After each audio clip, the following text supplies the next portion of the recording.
గొప్ప దైవజనులు బుల్లెద్దు జాన్ గారని, ఆ దైవజనుడికి దేవుడు ఒక మాట చెప్పాడు. జాన్, నువ్వు పలానా ప్రాంతానికి సువార్తకి వెళ్ళు అన్నారంట.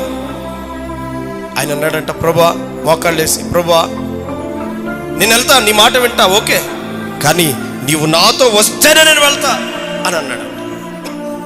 అంటే ఆ సందర్భంలో ప్రభు అన్నాడు, నేను వస్తానులేపా, నువ్వా, నేను నీతో వస్తాపా అన్నాడు. వస్తావా ప్రభా? ఆ సరేనయ్యా. నిజంగా ఆ పాతతరం భక్తుల యొక్క విశ్వాసం చూడండి ఎలా ఉంటుందో. ఎటెల్లా కూడా అంట 2 టికెట్లు కొనుక్కొని పెట్టుకునేవారంట. ఎందుకు? ఒకటేమో ఆయనకి, ఇంకోటి చెప్పండి యేసయ్యకి, నాతో యేసయ్య ఉన్నాడు. నువ్వు ట్రైన్ ఎక్కితే అసలు నువ్వన్నా కొనుక్కున్నావు లేదో పరిశీలించు ఒకసారి, అర్థమైందా? తర్వాత ఒప్పుకోవాల్సి వస్తుంది బిడ్డ, నేరవే. వెళ్ళి చక్కటి టికెట్లు కొనుక్కొని మంచిగా ట్రైన్లో 4 సీట్లు ఉంటుంది చూసి అందులో కూర్చున్నాడంట. అప్పుడే కొత్తగా పెళ్ళైన ఒక జంట వచ్చి ఎదురుగా కూర్చున్నారు. కొత్తగా పెళ్ళైన వాళ్ళు ఎట్లా చెప్పండి?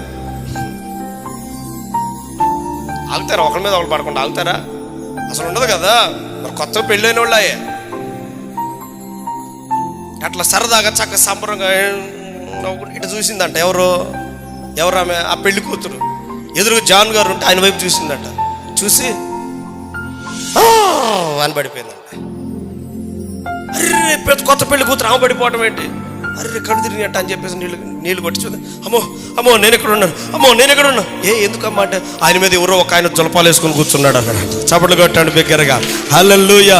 ఎవరో ఒక ఆయన ఒక నీతి వస్త్రం, తెల్లని వస్త్రం వేసుకొని ఆయన మీద కూర్చున్నాడు. ఆయనను చూడలేకపోతున్నాడు.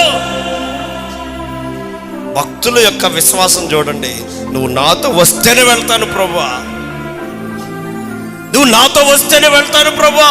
ఆ పట్టుదల, నా ప్రియమైన దేవుని బిడ్డలారా, చాలా జాగ్రత్తగా వినండి. మన యొక్క జీవితాల్లో ఆ పట్టుదల చాలా అవసరం మనకి.